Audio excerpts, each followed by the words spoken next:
आज हमारे पास भारतीय छात्रों के लिए वित्तीय स्वतंत्रता यानी फाइनेंशियल इंडिपेंडेंस पर एक गाइड है।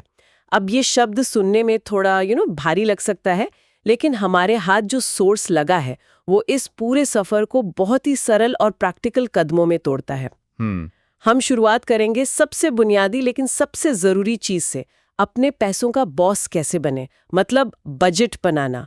फिर हम छात्र जीवन के कुछ छिपे हुए फायदों की भी बात करेंगे, जैसे डिस्काउंट्स और स्कॉलरशिप्स जिन्हें हम अक्सर नजरअंदाज कर देते हैं। बिल्कुल। और ये चर्चा सिर्फ कॉलेज के दौरान पैसे बचाने तक ही सीमित नहीं है। सही। असल में यह भविष्य के लिए एक मजबूत नींव रखने के बारे में है। हम कर्ज को समझने, एक अच्छा क्रेडिट स्कोर बनाने और यहाँ तक कि बहुत कम उम्र में निवेश की दुनिया में पहला कदम रखने की भी बात करेंगे। तो मकसद साफ है, ये समझना कि छात्र जीवन में ही पैसों से जुड़े स्मार्ट निर्णय कैसे लिए जाएं जिनका फायदा जिंदगी भर मिले।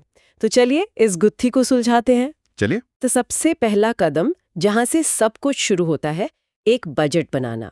ये सुनने में थोड़ा बोरिंग लग सकता है, जैसे कोई होमवर्क हो, पर सच तो ये है कि ये आपके पैसे को कंट्रोल करने का पहला नियम है। एक मैप की तरह। हाँ, एक मैप की तरह जो बताता है कि पैसा कहाँ से आ रहा है और कहाँ जा रहा है। इसे बनाने का तरीका भी बहुत सीधा है।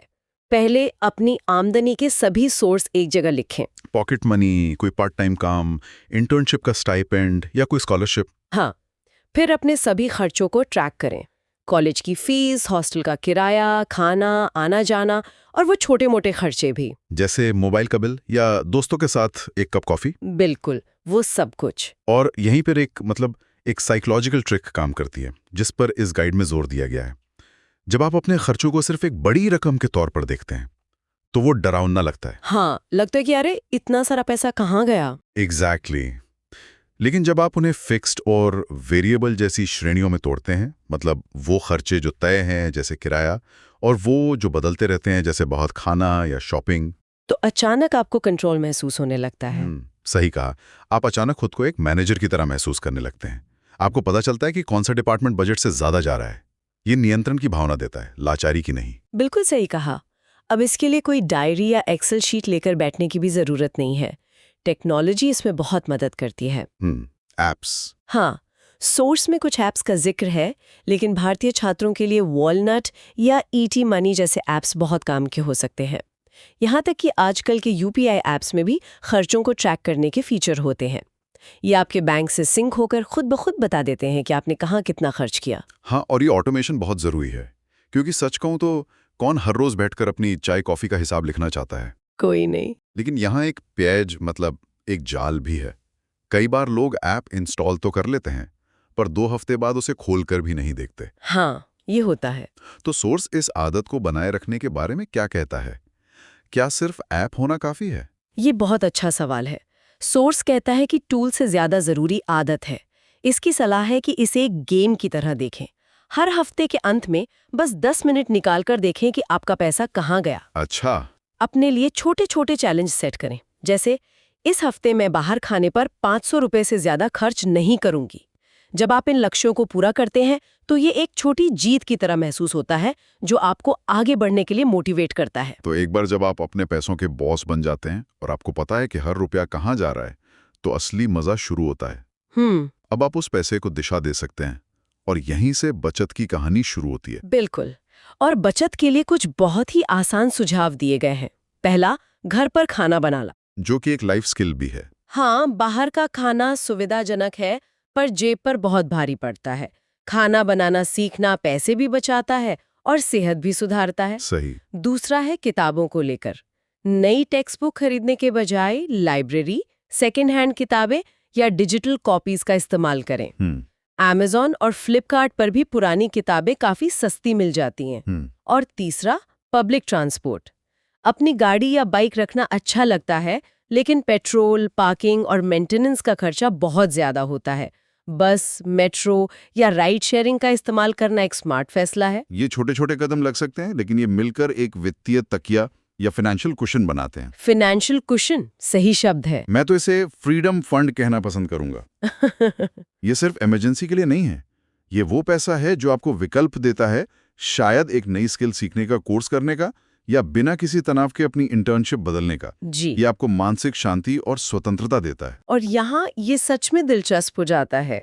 सोर्स कहता है कि एक छात्र होने के नाते पैसे बचाने के कुछ खास फायदे भी हैं। मतलब? छात्र छूट यानी स्टूडेंट डिस्काउंट्स। कई ब्रांड्स और सेवाएं सिर्फ छात्रों के लिए खास ऑफर्स देते हैं। अच्छा, हाँ। यूनाइडेज और स्टूडेंट बीन्स जैसे प्लेटफॉर्म्स का जिक्र है जो ऑनलाइन स्टोर्स पर वेरीफाइड छात्र छूट देते हैं। लेकिन बात सिर्फ ऑनलाइन तक सीमित नहीं है। माइक्रोसॉफ्ट और अडोब जैसी कंपनियां अपने सॉफ्टवेयर पर भारी छूट देती हैं। एप्पल भी अपने लैपटॉप्स पर स्टूडेंट्स के लिए स्पेशल प्राइसिंग रखता है। और ये सिर्फ बड़ी कंपनियों तक ही सीमित नहीं है, राइट? नहीं, बिल्कुल नहीं। आपके शहर के लोकल रेस्टोरेंट्स, सिनेमा हॉल्स, यहाँ तक कि सलून भी छात्र आईडी दिखाने पर छूट दे सकते हैं। तो अगली बार कहीं भी पैसे देने से पहले बस एक सवाल पूछने में संकोच न करें, क्या यहाँ स्टूडेंट डिस्काउंट है? पूछने में क्या जाता है? बिल्कुल। ये सिर्फ पैसे बचाने के बारे में नहीं है, बल्कि एक रिसोर्सफुल इंसान बनने की आदत डालने के बारे में है। हाँ, ये तो आपकी पढ़ाई पर मिलने वाला सबसे बड़ा डिस्काउंट है, जो अक्सर मुफ्त होता है। ये कोई लोन नहीं है जिसे चुकाना पड़े। बिल्कुल। ये सचमुच मुफ्त का पैसा है, लेकिन इसे पाने के लिए थोड़ी मेहनत लगती है। कैसे? सोर्स कहता है कि आपको अवसरों की खोज करनी होगी। अपने कॉलेज के नोटिस बोर्ड, वेबसाइट्स, सरकारी पोर्टल्स और निजी संगठनों पर नजर रखें। कई स्कॉलरशिप सिर्फ मेरिट पर नहीं, बल्कि आपकी वित्तीय जरूरत या किसी खास टैलेंट के आधार पर भी मिलती हैं। और एक बहुत जरूरी सलाह है, जल्दी आवेदन करें। अक्सर इनकी डेडलाइन बहुत पहले होती है। सही। आवेदन में सबसे अहम हिस्सा होता है निबंध या स्टेटमेंट ऑफ पर्पस। इसमें सिर्फ अपनी मार्कशीट की बातें ना लिखें, अपनी कहानी बताएं कि ये स्कॉलरशिप आपके लिए क्यों जरूरी है और आप भविष्य में इसका इस्तेमाल कैसे करेंगी। एक अच्छी कहानी आपको हजारों आवेदकों से अलग कर सकती है। तो हमने पैसे बचाने और मुफ्त के अवसर ढूंढने की बात कर ली, लेकिन अब उस स्थिति पर आते हैं जहां एक बड़ी रकम की जरूरत पड़ती है, जैसे उच्च शिक्षा के लिए। और यहीं पर छात्र ऋण यानी स्टूडेंट लोन्स की भूमिका आती है। हाँ, ये एक गंभीर विषय है। भारत में उच्च शिक्षा के लिए लोन लेना बहुत आम है, लेकिन यह एक बड़ी वित्तीय जिम्मेदारी भी है। बहुत बड़ी। सोर्स दो तरह के लोन के बीच के अंतर को समझने पर जोर देता है।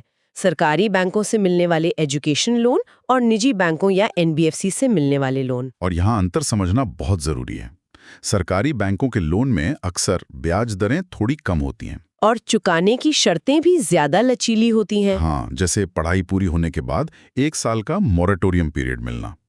जबकि निजी ऋण जल्दी मिल सकते हैं, पर उनकी ब्याज दरें ज्यादा हो सकती हैं। तो लोन लेने से पहले दोनों के नियम और शर्तों को ध्यान से पढ़ना बहुत जरूरी है। बिल्कुल। लेकिन सिर्फ लोन लेना ही काफी नहीं है, उसे सही तरीके से चुकाने की योजना बनाना भी उतना ही जरूरी है। राइट। सोर्स इस कर्ज को प्रभावी ढंग से प्रबंधित करने के कुछ तरीके बताता है। हाँ, और इसमें सबसे पहला कदम है ये समझना कि ब्याज कैसे काम करता है।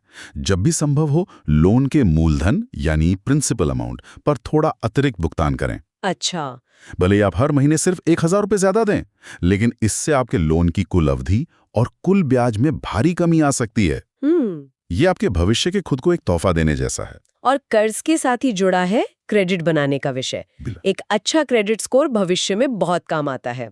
ये आपके वित्तीय रिपोर्ट कार्ड की तरह है। हाँ। इससे न केवल आपको भविष्य में आसानी से लोन मिलता है, बल्कि कई बार अच्छा अपार्टमेंट किराए पर लेने या नौकरी पाने में भी मदद मिलती है। और छात्र जीवन इसे बनाना शुरू करने का सबसे अच्छा समय है। लेकिन कैसे? सोर्स एक बहुत ही आसान तरीका बताता है। अपने माता पिता के क्रेडिट कार्ड पर एक अधिकृत उपयोगकर्ता या ऑथोराइज्ड यूजर बनकर। अच्छा, इसे थोड़ा आसान करते हैं। इसका क्या मतलब है? इसका मतलब है कि बैंक आपको आपके नाम का एक कार्ड देगा जो आपके माता पिता के अकाउंट से जुड़ा होगा। आप खर्च कर पाएंगी, लेकिन बिल चुकाने की कानूनी जिम्मेदारी उनकी होगी। तो फायदा क्या है? फायदा ये है कि उनके अच्छे क्रेडिट इतिहास का पॉजिटिव असर आपके क्रेडिट स्कोर पर भी पड़ना शुरू हो जाता है, वो भी बिना किसी जोखिम के। तो ये क्रेडिट स्कोर बनाने के लिए ट्रेनिंग व्हील्स की तरह। बिल्कुल, बस एक नियम याद रखना है, जिम्मेदारी से खर्च करें और बिल हमेशा समय पर भरें। तो अब तक हमने वर्तमान को संभालने की बात की, अब भविष्य की ओर देखते हैं। निवेश यानी इन्वेस्टिंग। ये शब्द सुनते ही कई छात्रों को लगता है कि ये हमारे लिए नहीं है। ये तो बहुत बाद की बात है, जब हम बहुत पैसे कमाएंगे। यही सबसे बड़ा मिथक है जिसे ये गाइड तोड़ता है। निवेश सिर्फ अमीरों के लिए नहीं है। इसमें सबसे कीमती चीज पैसा नहीं, बल्कि समय है। हाँ, और छात्रों के पास यही सबसे ज्यादा होता है। जितनी जल्दी आप शुरू करेंगे, आपके पैसे को बढ़ने के लिए उतना ही ज्यादा समय मिलेगा, और यहीं पर चक्रवृद्धि ब्याज या कंपाउंड इंटरेस्ट का जादू काम करता है। चक्रवृद्धि ब्याज को दुनिया का 8वां अजूबा भी कहा जाता है। इसे ऐसे समझिए, ये वो प्रक्रिया है जहां आपको सिर्फ अपने निवेश पर ही नहीं बल्कि उस निवेश पर कमाए गए ब्याज पर भी ब्याज मिलता है। मतलब ब्याज पर भी ब्याज? हाँ, ये एक छोटे से स्नोबॉल की तरह है जिसे आप एक पहाड़ी से नीचे लुढ़काते हैं। शुरुआत में वो छोटा होता है, पर जैसे जैसे वो नीचे जाता है वो अपने साथ और बर्फ लपेटता जाता है और अंत में बहुत बड़ा हो जाता है। और आज के समय में निवेश शुरू करना बहुत आसान हो गया है। अब आपको किसी ब्रोकर के पास जाने की जरूरत नहीं। लेकिन कहाँ निवेश करें? व्यक्तिगत स्टॉक चुनना थोड़ा जोखिम भरा हो सकता है, खास तौर पर शुरुआत में। हाँ, इसलिए सोर्स एक स्मार्ट तरीका सुझाता है, इंडेक्स फंड या ETF। इसे ऐसे समझिए कि आप किसी एक खिलाड़ी पर दांव लगाने के बजाय एक ही टिकट से पूरी क्रिकेट टीम पर पैसा लगा रहे हैं। जैसे सेंसेक्स की 30 कंपनियां। बिल्कुल, अगर एक दो खिलाड़ी अच्छा नहीं भी खेलें तो भी टीम के जीतने की संभावना ज्यादा होती है। इंडेक्स फंड यही करता है, यह आपके पैसे को बाजार की टॉप कंपनियों में फैला देता है, जिससे आपका जोखिम बहुत कम हो जाता है। और भारत में ग्रो और ज़ीरोधा जैसे प्लेटफॉर्म्स ने इसे और भी आसान बना दिया है। आप सिर्फ 500 रुपये प्रति माह से भी SIP यानी सिस्टमैटिक इन्वेस्टमेंट प्लान शुरू कर सकती हैं। इन ऐप्स का इंटरफेस बहुत आसान है और ये नए निवेशकों के लिए ही बनाए गए हैं। लेकिन निवेश को दिशा देने के लिए वित्तीय लक्ष्य यानी फाइनेंशियल गोल्स का होना बहुत जरूरी है। सही बात है। बिना लक्ष्य के बचत करना ऐसा है जैसे बिना मंजिल के यात्रा करना।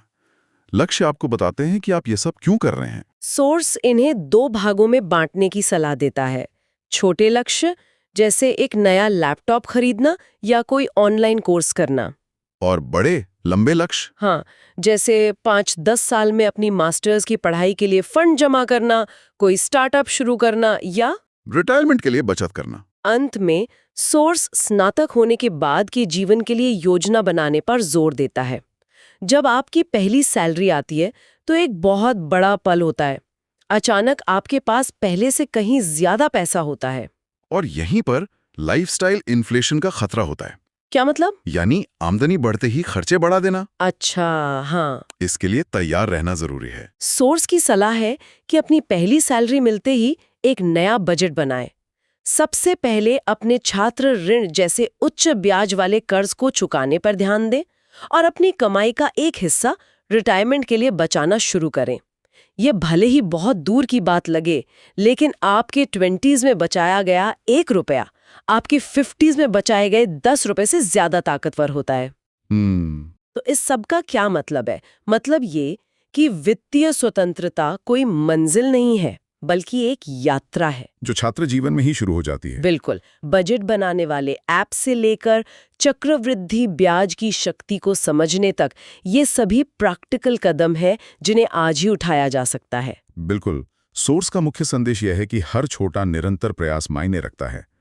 ये एक मैराथन है, स्प्रिंट नहीं। पैसों पर नियंत्रण रखना आपको केवल आर्थिक रूप से ही नहीं बल्कि मानसिक रूप से भी आजादी देता है। सही। ये आपको अपने जीवन के निर्णय अपनी शर्तों पर लेने की शक्ति देता है, ना कि मजबूरी में। तो यहाँ श्रोताओं के लिए सोचने के लिए एक विचार है। सोर्स भविष्य के लक्ष्यों के बारे में बात करता है, जैसे घर खरीदना या व्यवसाय शुरू करना। तो सवाल यह है कि पैसे को सिर्फ जरूरतें पूरी करने या खर्च करने के साधन के रूप में देखने के बजाय इसे अपने सबसे बड़े सपनों को साकार करने के लिए एक उपकरण, एक टूल के रूप में कैसे देखा जा सकता है। आपकी पहली 1000 रुपए की SIP शायद आपको सिर्फ एक निवेश न लगे, बल्कि आपके सपनों की तरफ बढ़ाया गया पहला कदम लगे।